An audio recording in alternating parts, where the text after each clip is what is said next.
गुरुमुखो, आज का सत्संग बहुत ही महत्वपूर्ण है।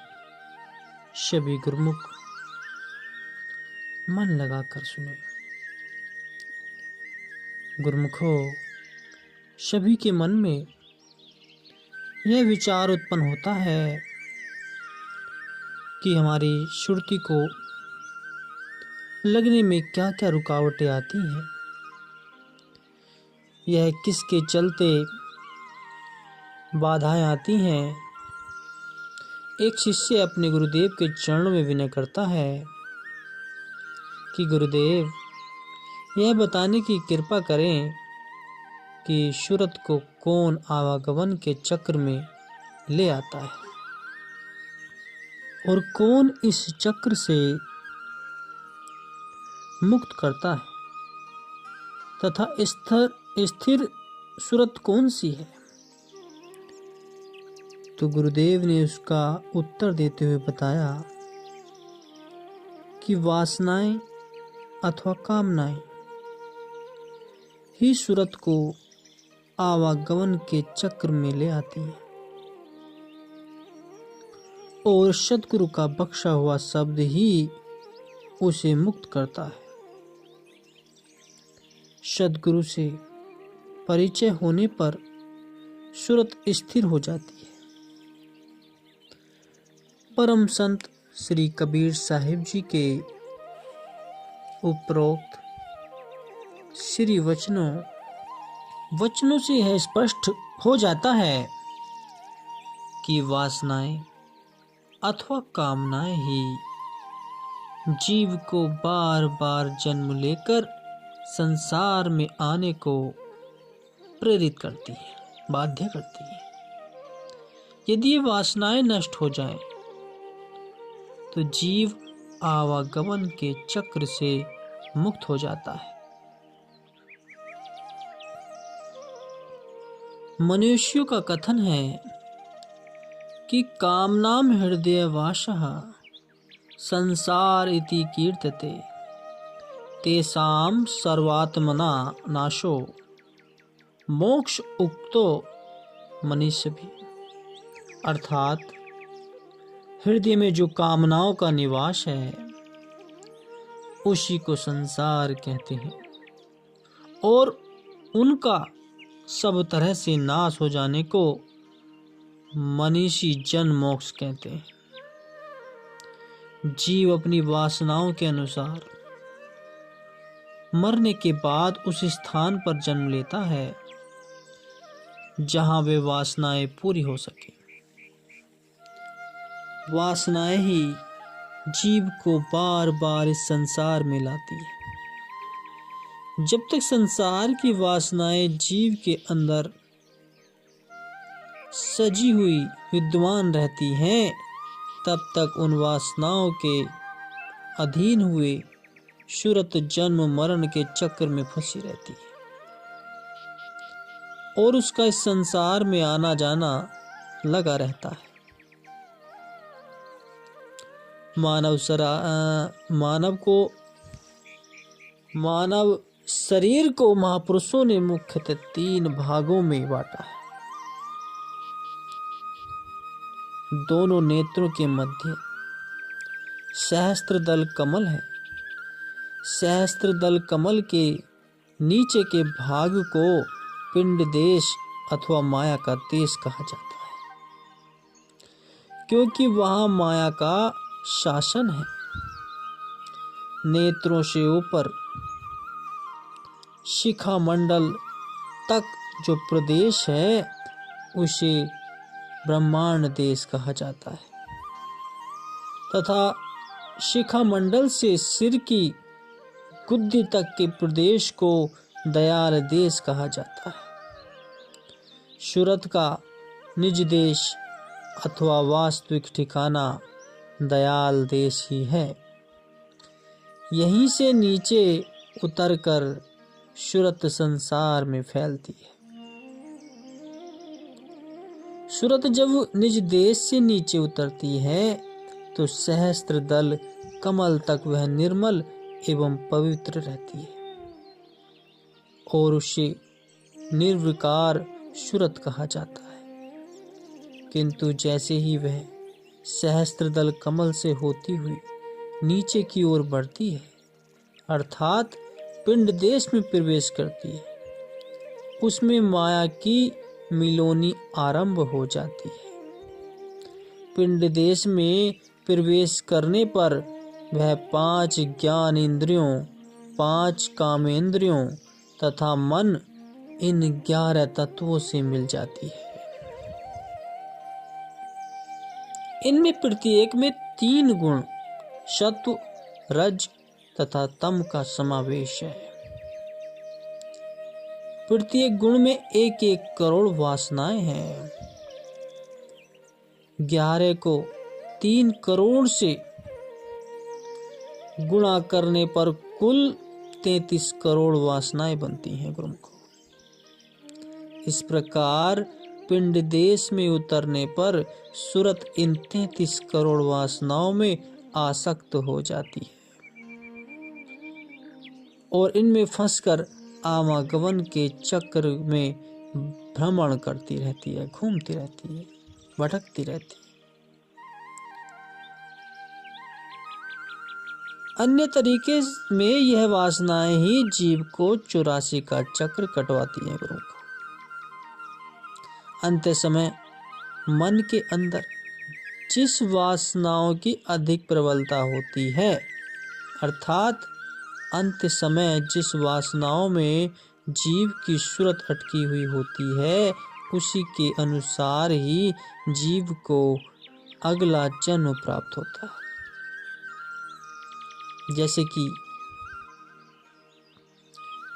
जैसे कि भगवान श्री कृष्ण जी महाराज जी ने कहा है, यम यम वापि ईश्वरं भावम त्यजन्ते कलेवरम तम तमेवती कौन्तेया सदा तद भाव भावित है। कि हे कुंती पुत्र अर्जुन,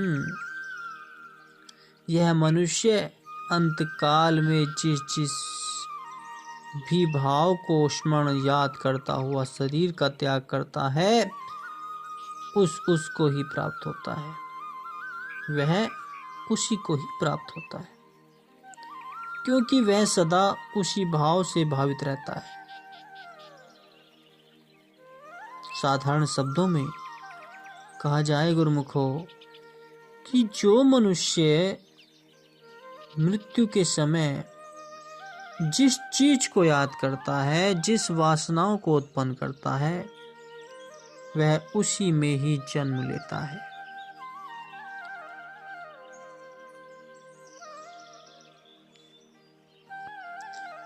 इन वासनाओं के कारण जीव की सूरत पर मलिनता के ऐसे आवरण चढ़ जाते हैं कि उसे अपने वास्तविक देश अथवा निज घर का मार्ग ही नहीं सोचता। जो उसका परम कर्तव्य है, जिसलिए उसे जन्म मिला है, जो इसे इस दुनिया में आकर करना था, वह उसे भूल जाता है। जब सौभाग्य से जीव का मिलाप समय के पूर्ण सद्गुरु के साथ हो जाता है और जीव उनके बख्शे हुए नाम अथवा शब्द में अपनी सूरत जोड़ता है, तो उस शब्द के सहारे सूरत पिंड देश से निकलकर ब्रह्मांड देश से होती हुई दयाल देश में जा पहुंचती है, जो कि उसका वास्तविक ठिकाना है। पिंड देश से ऊपर उठते ही सूरत वासनाओं के बंधन से मुक्त हो जाती है। फिर उस पर काल और माया का वश नहीं चलता। गुरुमुखो, किंतु स्मरण है कि इस सार शब्द की प्राप्ति और सुरत शब्द योग की विधि मनुष्य को समय के पूर्ण संत सद्गुरु से ही मिलती है। मनमति अनुसार जपे हुए शब्द अथवा नाम से जीव की सुरत वासनाओं के फंदे से कदापि मुक्ति नहीं हो सकती। जैसे गुरुमुखों कहा है, कि सोई शब्द निज सार है, जो गुरु दिया बताए। बलिहारी व गुरु की, शिष्य बिगोए न जाए। और परम संत श्री कबीर साहिब जी कहते हैं, सतगुरु ही से पाइए, ज्ञानी करहु विचार। और सबे विस्तार है, सत शब्द निज सार। कि समय के पूर्ण सदगुरु द्वारा बख्शे हुए सार शब्द से सुरत जोड़े बिना मनुष्य आवागमन के चक्र से कदापि मुक्त नहीं हो सकता, चाहे वे कितने ही उपाय क्यों न करे। श्री गुरु नानक देव जी फरमाते हैं कि बिनु गुरु शब्द न छूटिए, देखे हो विचारा। जे लख कर्म कमावही, बिगु गुर अंधियारा। कि अच्छी तरह विचार करके देख लो, गुरु के शब्द के बिना मुक्ति नहीं हो सकती, चाहे लाखों ही धर्म कर्म क्यों न करते रहो। सद्गुरु की शरण ग्रहण किए बिना अंधेरा ही अंधेरा है, मार्ग नहीं मिलता। इसलिए जो जिज्ञासु आवागमन से मुक्ति प्राप्त करने के इच्छुक हैं, जो यह सोच मन में रखते हैं कि मैं इस आवागमन से बच जाऊं, उसे चाहिए कि समय के पूर्ण सद्गुरु की शरण संगति ग्रहण कर उनसे सार शब्द की प्राप्ति करे और उस सार शब्द के साथ सुरत जोड़कर तथा वासनाओं से मुक्त होकर सदा सर्वदा के लिए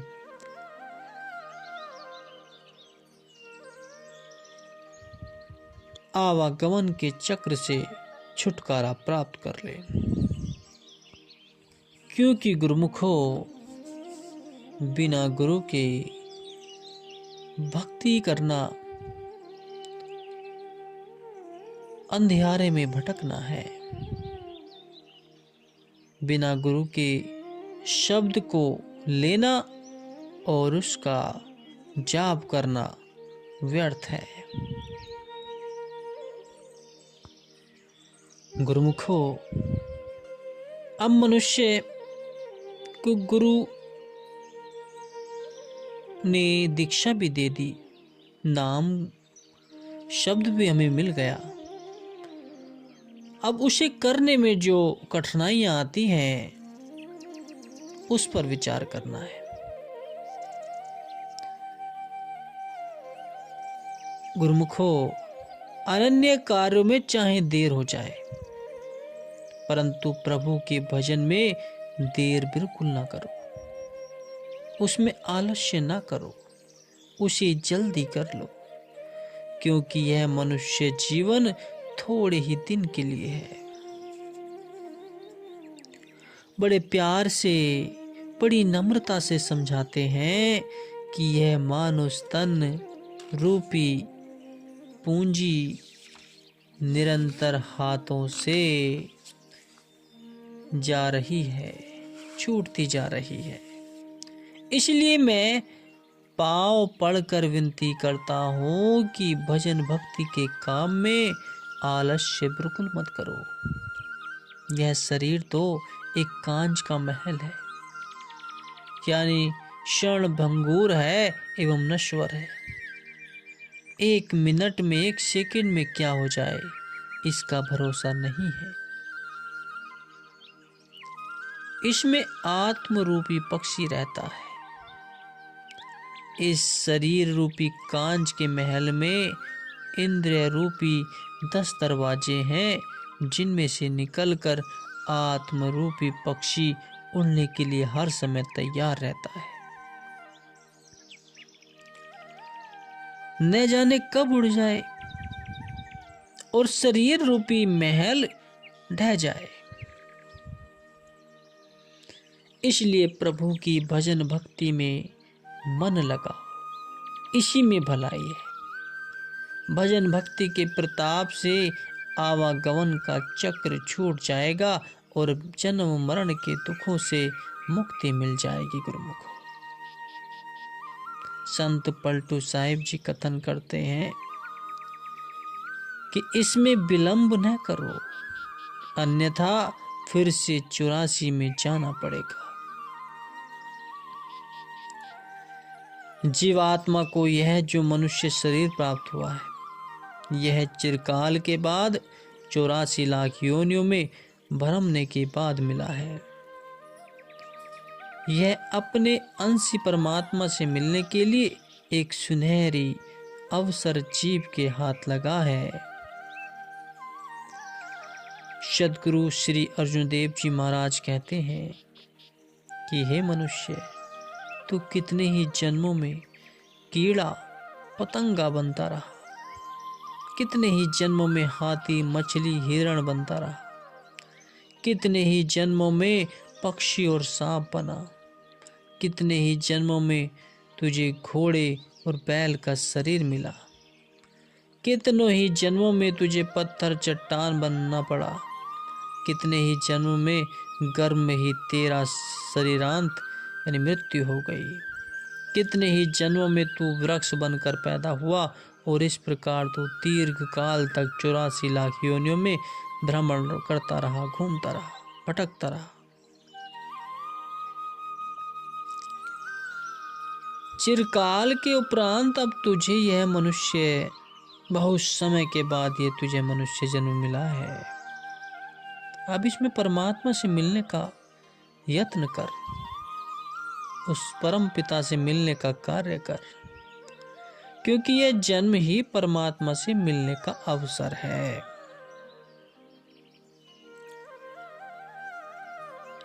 तात्पर्य है गुरुमुखो, जब तक यह शरीर हाथ में है तभी तक मनुष्य परमार्थ प्राप्ति का उद्देश्य पूरा कर सकता है। जब यह शरीर नष्ट हो जाएगा तब तो कुछ नहीं हो सकेगा। इसलिए संत महापुरुषों का सदा यही सदुपदेश होता है कि हे जीव, भजन भक्ति करके इस जन्म में ही परमात्मा की प्राप्ति कर लो। यह जो अनमोल एवं दुर्लभ मानुष तन तुझे प्राप्त हुआ है, इसे आलस्य, प्रमाद एवं अज्ञानता में मत नष्ट करो।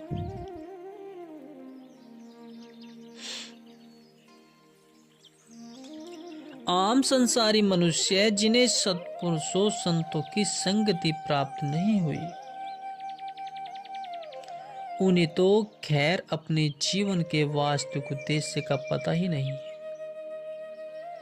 परंतु सत्संगति के प्रताप से जिन्हें जीवन के उद्देश्य का पता चल गया है, वे भी यदि इस कार्य को कल पर टालें और इसमें आलस्य एवं प्रमाद करें तो महापुरुषों को बहुत अफसोस होता है, बहुत दुख होता है। इसलिए संत सत्पुरुष अपनी वाणियों द्वारा सदा बताते रहते हैं कि जन्म भक्ति के कार्य को कल पर टालना और इसमें आलस्य करना नितांत भूल है, क्योंकि इस बात का क्या भरोसा कि कल तक जीवन स्थिर रहेगा, एक समान रहेगा। जीवन का तो एक पल का भी भरोसा नहीं है, न जाने कब नष्ट हो जाए। इसलिए इसे क्षणभंगुर कहा जाता है और इस क्षणभंगुर शरीर की तुलना संत पलटू साहिब जी ने कांच के महल से की है। कांच को टूटते कितनी देर लगती है, और जब कांच एक बार टूट जाए तो फिर लाख यत्न करने पर भी वह जुड़ नहीं सकता। इसी तरह मनुष्य जन्म भी यदि एक बार हाथ से निकल गया तो दोबारा हाथ नहीं आएगा। इसलिए जीवन का विश्वास मत करो। और जो गुरु के दिए नाम शब्द का भजन के कार्य में कभी भी टाल मटोली मत करो। सत्पुरुष तो चेतावनी भरे शब्दों में कहते हैं कि श्वास श्वास में नाम जप, व्यथा श्वास मत खोए, न जाने कि अंत का यही सांस ही होए। दूसरी बात यह है कि मान लो कि जीवन अभी कुछ दिन और रह भी जाए, तो इस बात का क्या विश्वास है कि आने वाले दिनों में जो परिस्थितियां आएंगी वे तुम्हारे अनुसार होंगी। हो सकता है कि तब ऐसी प्रतिकूल परिस्थितियां हों और उनका सामना करना पड़े जिसमें भजन सुमिरन करना ही असंभव हो जाए, जैसे किसी भयानक रोग का प्रकोप अथवा इसी प्रकार की कोई अन्य परिस्थिति।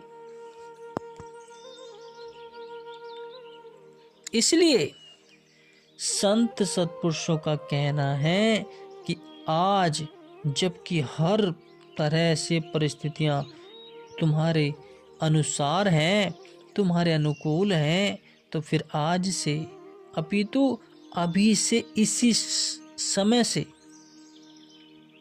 इसी क्षण से भजन भक्ति के कार्य में लगकर अपना उद्देश्य पूरा करने में जुट जा। इस कार्य का आलस्य एवं प्रमाद में पड़कर कल पर मत छोड़ो, क्योंकि गुरुमुखो जब तक इस शरीर को वृद्धावस्था तथा रोग नहीं सताता, जब तक इस शरीर को काल नहीं ग्रस कर लेता, तब तक वाणी निर्बल नहीं बन पाती, तब तक हे मन सदा परमात्मा का भजन कर। यदि अब भजन नहीं करोगे तो फिर कब कर सकोगे? अंत काल आ जाने पर तो भजन ही नहीं हो सकेगा। इसलिए भजन भक्ति का कार्य अभी कर लो, बाद में पछताने से कुछ नहीं बनेगा। इसलिए संतों सत्पुरुषों के कल्याणकारी एवं हितप्रद उपदेश को उद्देश्य में धारण करके इसी क्षण से इसी समय से वास्तविक उद्देश्य की पूर्ति में अर्थात भजन सुमरन में लग जाओ। इस कार्य में टाल मटोल तथा आलस्य मत करो, क्योंकि मनुष्य जीवन का यही स्वर्ण एवं दुर्लभ अवसर यदि एक बार हाथ से निकल गया तो लाख यत्न करने पर भी हाथ नहीं आएगा। अवसर हाथ से निकल जाने पर बाद में पश्चाताप करने से क्या लाभ? इसलिए अभी से सचेत होकर भजन भक्ति में लग जाओ और अपना लोक परलोक सवार लो गुरुमुखो। यही महापुरुषों का आदेश है और इसी के लिए गुरुमुखो वे आदेश करते हैं कि अपना जीवन सार्थक बना लो, अपना जीवन सफल बना लो।